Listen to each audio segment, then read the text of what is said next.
लाल सागर में यमन को हमला करने में एक बड़ी कामयाबी मिली है। लाल सागर को पूरी तरह से यमन के हूतियों ने 8 महीने से सील किया हुआ है। कोई भी वहां से जहाज गुजरता है, हमला जरूर होता है। बरतानिया पूरी तरह से यमन पर हमला इजराइल के साथ मिलकर कर रहा है, अमेरिका के साथ मिलकर कर रहा है। अभी एक दिन पहले ही यमन के हूथीज ने ब्रिटेन के एक समुद्री जहाज को डायरेक्ट हिट करके बड़ा नुकसान पहुंचाया। बरतानिया ने झुटलाया, अमेरिका ने झुटलाया, नहीं, ऐसा नहीं हुआ है। लेकिन सच्चाई तब सामने खुलकर आ गई जब यमन ने ही वीडियो जारी कर दी। यमन के हूती विद्रोहियों ने ये तस्वीर खुद जारी कर दी जिसमें इन्होंने बरतानिया के एक समुद्री जहाज को हिट किया है। डैमेज साफ नजर आ रहा है, खुली आंखों से साफ देखा जा रहा है कि यमन के लड़ाकों को बड़ी कामयाबी मिली है और एक बार फिर से अमेरिका, इजराइल और बरतानिया जलील हुए हैं। मेरे दोस्तों, हूथीज का पूरा भौकाल लाल सागर में जारी है, इनका डर लाल सागर में जारी है और कोई भी जहाज इनके हमले से बच नहीं रहा है। वहीं मेरे दोस्तों, वेस्ट बैंक फिलिस्तीन के इलाके पर भी इजराइल ने हवाई हमले किए हैं। हवाई हमले, क्या कह रहा हूं, हवाई हमले। जमीनी तो वो रोज करता है, रेड वो रोज करता है, हवाई हमले कर रहा है। देख लीजिए वेस्ट बैंक पर हवाई हमले का मंजर।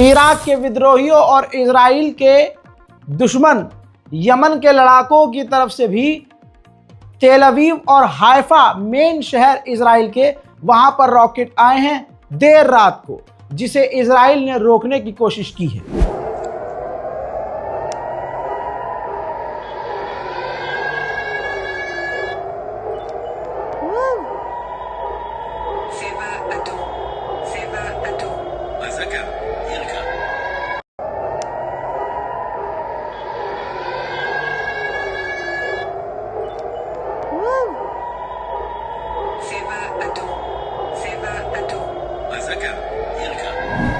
उधर हसन नसरुल्लाह के संगठन हिजबुल्लाह ने ऑफिशियली ऐलान किया है कि हमने वाहिद 3 दिनों के अंदर इजराइल के 17 सैनिकों को मार दिया है। वहीं रूस अपने लोगों को लेबनान से निकाल रहा है। तस्वीर आपके सामने है, रशिया ने अपना प्लेन भेज दिया है जिसके जरिए वो रूसी लोगों को लेबनान से निकाल रहा है। वहीं मेरे दोस्तों, इजराइल आतंकी वे अपना रहा है। एक बार फिर से जो अंतर्राष्ट्रीय इंटरनेशनल लॉ के मुताबिक बैन बॉम्ब है, उसका इस्तेमाल बैरूत के मेडिकल ऑफिस और मेडिकल सेंटर के ऊपर कर रहा है। खबर यह है कि फॉस्फोरस बम का इस्तेमाल लेबनान के अंदर इजराइल करना शुरू कर चुका है। हजरात मोहतरम, जरा इस बात पर भी ध्यान दीजिए कि भारत में बहुसंख्यक समुदाय भारी मात्रा में इजराइल का साथ दे रहा है। ईरान ने पलटकर वार किया और कहा कि हम सिविलियंस को नहीं मारेंगे, हम सिर्फ मिलिट्री साइट उड़ाएंगे और अपनी ताकत दिखाएंगे। ईरान ने उतना ही किया, किसी सिविलियन को नहीं मारा। लेकिन इसके बावजूद भारत के हिंदू समुदाय सीधा सीधा ईरान को आतंकवादी कह रहे हैं। लेकिन इजराइल, ये देखिए, लेबनान के एक छोटे बच्चे को भी डायरेक्ट गोली मार देता है, बमबारी कर देता है और 2000 से ज्यादा लोग लगभग मार चुका है। लेकिन इसके बावजूद भारत के हिंदू समुदाय को इजराइल मासूम लग रहा है। मेरे दोस्तों, ऑफिशियल रिपोर्ट के मुताबिक 1970 लोग लेबनान में मारे गए हैं, जिनमें 127 सिर्फ बच्चे ही बच्चे हैं। लेबनान के अंदर 892 शेल्टर हैं, जिनमें से 677 शेल्टर फुल हो चुके हैं। लगभग लेबनान के बॉर्डर के तमाम शहर पूरी तरह से खाली हो गए हैं। उधर इजराइल ने ऑफिशियली बयान जारी करके कहा है कि हमने 15 हिजबुल्लाह के लड़ाकों को एक दिन के अंदर कत्ल कर दिया है। वहीं यूरोपीय यूनियन लेबनान की मदद के लिए आगे आया और 33 मिलियन यूरोज मदद देने का ऐलान किया। वहीं लेबनान के अंदर लेबनान के लोकल लोगों ने ही एक इजरायली जासूस को गिरफ्तार किया, पकड़ लिया, उसे मारकूट कर उसका भर्ता बनाकर हिजबुल्लाह संगठन को सौंप दिया। हजरात मोहतरम, इजराइल 4 इलाकों से लेबनान के अंदर घुस रहा है, 4 रास्तों से। ये तस्वीर आपके सामने है, मैप समझने की कोशिश कीजिए। ये जो 4 आपको पॉइंट दिखा रहा हूं, काफिर केला और एक है एदिसे और एक है एत्योरून और एक है मेरुस अल रास, एक है यारोन। इन चारों इलाकों से इजराइल लेबनान के अंदर घुस रहा है। हालांकि इजराइल के ग्राउंड ऑपरेशन फेल हो रहे हैं। वहीं इसी तरह से जैसे रशिया ने अपना जहाज भेजा है, वैसे ही जापान ने भी अपना मिलिट्री एयरक्राफ्ट लेबनान उतार दिया है ताकि जापान के लोगों को जापानीज एयरक्राफ्ट वापस सुरक्षित ले जाए अपने मुल्क। उधर इजराइल की सेना ने लेबनान के इलाकों पर कब्जे का ऐलान कर दिया है।